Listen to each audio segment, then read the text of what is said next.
Hello, it's Hypnopunk here with another episode of Unstuck, Transformation with Edge. And today's episode is all going to be about anxiety, what it is, how it affects people, and what you can do if you suffer from anxiety. If you have anxiety yourself, I know that was a bit of a mouthful there, and how you can stop doing that now. It's interesting, as a youngster growing up, the term anxiety didn't really exist. Certainly the term social anxiety didn't exist. Generalized anxiety, specific anxiety didn't really exist. And I wasn't aware, growing up in the 90s, of many people being on anti-anxiety medication, where people are on antidepressants and stuff, but that's another story for another day. But as far as I know, there wasn't an awful lot of people suffering from anxiety or taking medication, because it wasn't really a diagnosed disorder there. So the way I look at it in anxiety, and I've been helping people deal with forms of anxiety for about 20 years now as a change worker, as an agent of change, is anxiety is not something that's done to you. It's not that somebody comes along and does anxiety to you. It's something that you do to yourself. Now, some people are going to be like, oh my God, I can't believe you said that, Luke. Why would I do anxiety to myself? This doesn't make any sense. Why would I do it? You're out of your mind. I'm not saying that you're doing it consciously. I'm not saying that you're sitting around your house saying, you know what, I'm going to make myself feel really shitty today. So what I'm going to do, and by the way, this is the formula for anxiety from everyone, from every walk of life. Here's how they do it. Are you ready? But they do it really, really quickly. Here's how everyone does anxiety. You go out to in the future, because you can only have anxiety, by the way, for the future. You can't have anxiety for stuff that happened in the past or for right now. It's always future based. So here's how everyone in the universe does anxiety. Are you ready? Go out to the future, to some event that hasn't yet happened. Imagine it going shitty. Look back towards now. Bring all those shitty feelings back towards now, and basically preordain or set that compass inside to draw that to happen to me, so it becomes a self-fulfilling prophecy. Now you might say, well, why would anyone do it? Well, listen, it's not something you do consciously. You don't sit around thinking about it, but that's how people do it. But they don't do it like that. They do it faster than that. Did you hear that? They do it faster than that, because I know people who do anxiety do it really, really good, that they can do it in a millisecond. They go from 0 to 100. Now you might ask, well, why? Why are we doing anxiety? Now, every problem we have, whether it's that we overeat, we're depressing ourselves, we're anxietying ourselves, on some unconscious level, we're getting what we call as a secondary gain. We're getting something from the behaviour. Now, I'm not suggesting you know what that is and you sit around concocting that. I'm not saying what that is, but on some level, you're getting something from it. Otherwise, the problem would cease to exist. It would almost like being poor, having to pay the bills, having to make money to pay the bills, yet going to a job for 40 or 50 hours a week as a volunteer and never making any money. At some point, you would have to stop and get a real job to pay your bills, because you're not getting any money. You're getting something from your problem. Otherwise, it would cease to exist. It's not something you're getting consciously. You're probably not even aware of it, but on some unconscious level, you're getting some kind of payback from it. Now, for some people, it might be that they get more attention from their family, from their loved ones. Like, oh, there, you're anxious. Tell me about all your problems. They start to feel significant because people start to listen to them. Perhaps they don't have to work anymore, so they don't have that burden. Perhaps they get a check from the government because they've been diagnosed with anti-anxiety disorder or post-traumatic stress disorder. And I'm not saying these people don't truly feel these feelings. That's not what I'm saying. Understand that. But there's an added benefit that I get to stay at home, or I get sympathy from people, or people look at me different, or people look at me as the anxiety guy, and that's my significance in the world. One of my human needs is met just like that, just by having this disorder. And people start to look at me a different way. I don't know what it is for you if you do suffer from anxiety, but it'll be a reason. It might be one of those, it might be another reason. And oftentimes when I work with people with anxiety, they want to tell me why I'm anxious because blah, blah, blah. And I can always tell they're anxious from the way they're talking. It starts to make me anxious. So I have to not get sucked in to that reality. Because here's the thing, as a good change worker, I just need to know what your problem is, i.e. you're suffering from the symptoms of anxiety, you're suffering from the symptoms of depression, fear or phobia, or whatever it may be. However, I do not need to know necessarily when it started. I do not need to know what the event is. Because you see, I'm not a counsellor. I'm not a psychotherapist. I'm not a psychiatrist. I don't believe that we need to go back to that memory necessarily. Have you tell me about it, so now I get traumatized and make you relive it over and over again by telling me about it 3 times a week for up to 4 years. As Sigmund Freud said, the father of modern day psychology, someone could see me, Sigmund Freud, 3 times a week for 4 years, and I couldn't even guarantee their problem would be lessened, let alone gone. I ain't got time for that. I work fast with people, and quite frankly, I don't care why my client is anxious. I just care that they're hurting themselves, that they feel like shit, and they want to stop. And then I come in to help them to stop. I don't care what the story is. I just care about getting them to end their fucking suffering so they can get on with their life and do whatever they want to do without this anxiety. So there's many different things you can do with anxiety, many different things you can do to deal with anxiety. Do I believe that talking about it over and over again helps? Maybe 10% of the time it does, but oftentimes it just reinforces it over and over and over again. There's very many different techniques you can use, whether it's a kinetic shift technique, something that Carl Smith uses out there, famous hypnotist. Very powerful technique. There's different forms of techniques from neuro-linguistic programming or hypnosis to really help people shift intense anxiety. I've had clients that come into my office. There was a chap, and I won't say his name. This was quite a while ago, but he's an older gentleman, and he'd come into my office because what would happen is, I don't know, for the last 20 years, I think it was, he'd been reporting that when it came into the autumn season, winter seasons, and the nights started to get darker and darker and darker, out of nowhere, he would just had this cloud that would essentially appear, metaphorically, would say, over his head, and just made him feel really sad, and also really anxious, and his sense of loss would take over him. Now, there's no logical reason for any of this. Nothing happened. But yet he had this real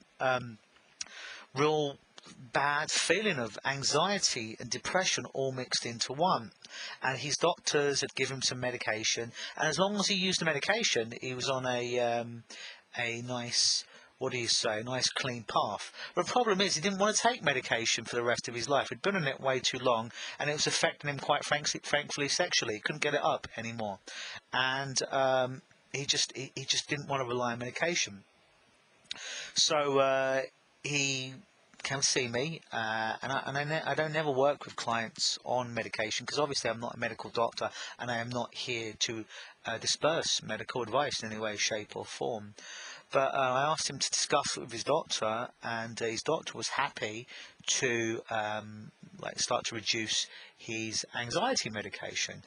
And so he started to come in, and he booked 8 sessions with me. And I wasn't sure how long it was going to take, if it was going to take 2 sessions or 8. 8 is a very extreme situation. Very rarely do sessions go 8. We usually deal with things about this for 2 to 4. But I gave him the option, and he wants to come and see me for 8. So I'm like, okay. So he came into my office, and first session was an hour. We did a technique with him, and his anxiety disappeared. It went. Not just in the office at that time, because I set the anxiety off in the office because I wanted to see him go into those negative states. So at the end, we knew that it worked because he wasn't feeling that way anymore. He came back a week later, and as I do with all my clients, I simply asked him, so, hey, how's your last week been? Report what's happened, because all my sessions are based on finding out, getting a reality report from my clients as to what happened between session 1 or 2 or whatever the number of the sessions are, rather than me going there with a preordained notion of knowing exactly where they are, because I don't until they come in and report what happened over last week. And he's like, so I'm ready to go to step 2 with the anxiety. And he's like, no, it's gone. I'm like, it's gone? He's like, yeah, it's gone. He's like, but the strangest thing happened. On that Friday after our session, I went home and I couldn't sleep that night at all. I was up the whole night. And all those triggers that we discussed in the session with one another, they came up one after the other, and I couldn't sleep. All the triggers came up, all the memories came up, but I had no emotional reaction to them at all. I'm like, wow, isn't that amazing? He's like, yeah. I'm like, well, what do you want to do with the next 7 sessions? And I've never had a client pay for a problem to disappear and it went away too fast. I never had him be too upset about that. They're always really, really happy the quicker we get rid of it. But he had 7 sessions left. He's like, well, can you just reinforce this? I'm like, oh, absolutely, we're going to do that anyways. And he's like, and he was an Italian chap, and he's like, I eat too much bread and I eat too much pasta, so can you do some work over this? I'm like, yeah, but will you still be a true FBI, full-blooded Italian if we get rid of your bread and pasta? And he laughed and he said, yeah. And I said, listen, I mean, is it something you want to reduce, or is it something that you just want to stop completely? Because it's a lot easier to stop doing something than it is to control it. And he goes, yeah, I'd actually like to stop it altogether. So we came in the next week, and I got him to bring in some of his favourite pasta and his favourite bread, and we did some techniques around that and got rid of that as well. But it can go that quick. I've had clients, and I've done a technique with them, and the anxiety is gone within 10 minutes, sometimes even less than that. People have had it for 10, 20, 30 years, debilitating. Is it because I'm God? No. Is it because I'm a magical being? No. It's because anxiety is fucking bullshit. Well, what do you mean, Luke? What do you mean it's fucking bullshit? Am I fucking bullshit? No, I'm not saying you're fucking bullshit. I'm saying you probably really feel those things that you feel.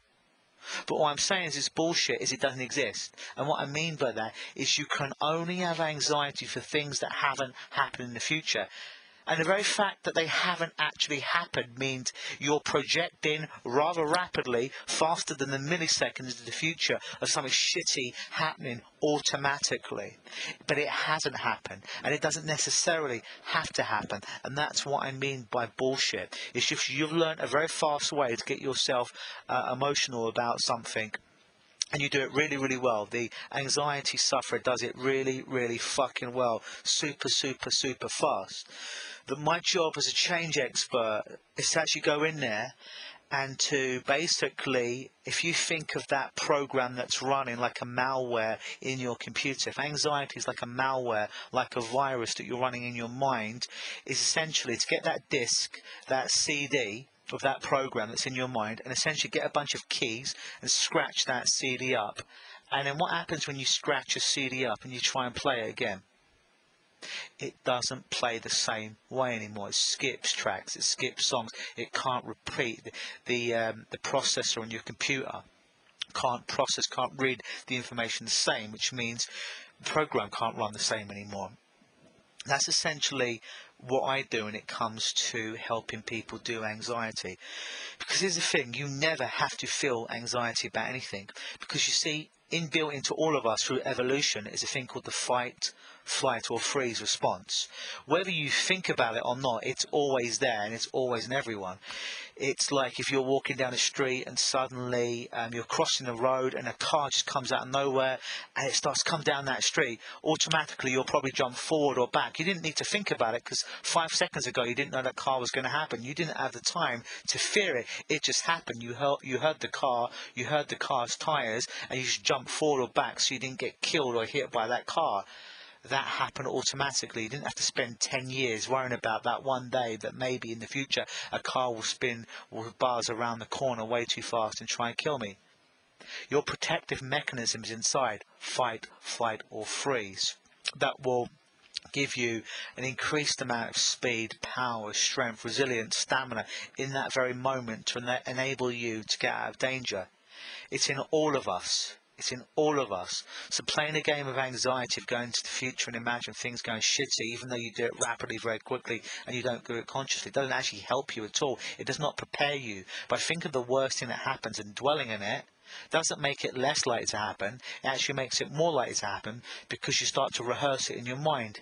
It's like the story of the golfer or any professional athlete, but we'll just play with Tiger Woods at the moment, who sees, experiences, visualises himself hitting that ball on the green over and over and over and over and over again thousands of times until when he's out there, he hits it just like he did in his mind. That's a positive way of using future projections. Anxiety is a very, very bad way of dealing with future projections that make you feel shitty, that make you feel horrible, that end up having you addicted to all kinds of medications and not being able to have general interactions. Another thing going around today is social anxiety. Everyone's socially anxious. Oh, I've got anxiety. And people start to talk about anxiety like it's, oh, I've got anxiety. It becomes a identity trait of people. Oh, yeah, I've got anxiety. They start to become proud to start to tell people this. And here's the thing, you don't have anxiety, you didn't catch anxiety, you do anxiety. And if it's making you feel miserable, and it's making you feel shitty, and it's putting limits on your life, then you're a fucking idiot if you keep doing it and you don't get some help, whether that's by me or someone else out there, to get rid of this once and for all.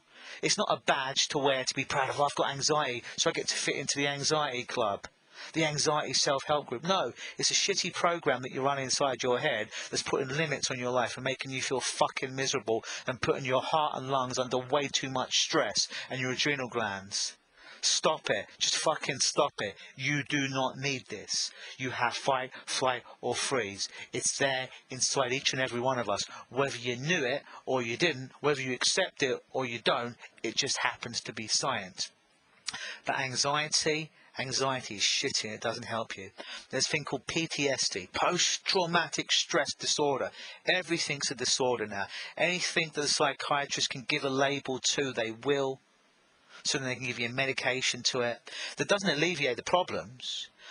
It just dumbs down all of your feelings about everything, so you can't quite feel great or shit anymore. You just feel dumbed down, very much like Jack Nicholson, if you ever saw that movie, In One Flew Over the Cuckoo's Nest, where he's a vibrant, charming, colourful, charismatic character through the whole movie, to eventually gets those prefrontal lobes fried by some shock treatment, and then just it's still alive but barely, because there's just no more personality, there's no highs, there's no lows, there's no nothing but a zombie. And that's oftentimes an extreme example, I know, but sometimes people need extreme examples to wake them up from their apathy. You know who I got that from? Bruce Wayne, aka Batman, on that one. General anxiety, social anxiety, oh, I'm anxious about everything all the time, or I'm just anxious, specific anxiety about giving talks or talking to the opposite sex, or yada yada yada. It's all bullshit. You don't need it. You can get rid of it. You can get rid of it rapidly, or you can keep it for the rest of your life. You can get rid of it that quickly, literally that quickly you can get rid of it, and you can choose to keep it in your life as well. But it just comes down to the decision, are you ready to simply let it go? Because that's how simple it is. And don't get mixed up in it. Oh, it's so simple, it can't work. No, oftentimes many of the solutions to life's problems are very, very simple. Very, very simple. And we overcomplicate them into these 12-step programs to release your anxiety. This 22 DVD program, if you watch it all, you'll master your anxiety. No, you don't need any of that shit. You don't even need to spend a dime on it. Here's what you do. Stop fucking projecting shit going wrong for you in the future. Stop it. And every time you feel yourself getting that heart beating, feeling those toxic chemicals inside your body, instead of dwelling on all the shit that could go wrong, start to think about what could go right. See, that mechanism that takes you into the future that you anxiety yourself with, the mechanism's fine, it's just the emotion that's good. The mechanism that takes you into the future, to have the hindsight, to have foresight, you can start to use that to project the kind of future that you want in your life, to be impassioned about. You can use that very mechanism. It's not the mechanism that's wrong, the mechanism you can use. It just becomes wrong when you start to use that tool for the wrong thing. See, a gun is not dangerous unless the person who's holding it is going to do dangerous things with it. A knife is not a weapon unless the person carrying that knife wants to use it as a weapon. A spoon isn't necessarily a delightful piece of cutlery that you can eat ice cream or yogurt with, because you could use it as a weapon. It all depends on what you're planning to do with it. It's not inherently bad or good, it's just the intentions. So think about that mechanism now. So in the future, start to imagine things going the way you want. See it, feel it, hear it, smell it and taste it to a lesser extent. Get all those senses working for you. So you can start to turn this thing that used to be one of your biggest weaknesses, turn it on its arse so it now becomes one of your biggest strengths. So you can literally build a propulsion system that both pushes you and pulls you to the kind of outcome that you want in your life. It's your life. You probably only have one time in this life. You probably only have one go around. So now take your life and make it the masterpiece it deserves to be. I've been Hypnopunk. This has been another edition of Unstuck Transformation with Edge. Please leave your thumbs up, your 5-star reviews on iTunes, however else you're listening to this. Share this podcast, listen every week, and any other topics that you'd like to see covered, please do leave those in the comment section. Always believe.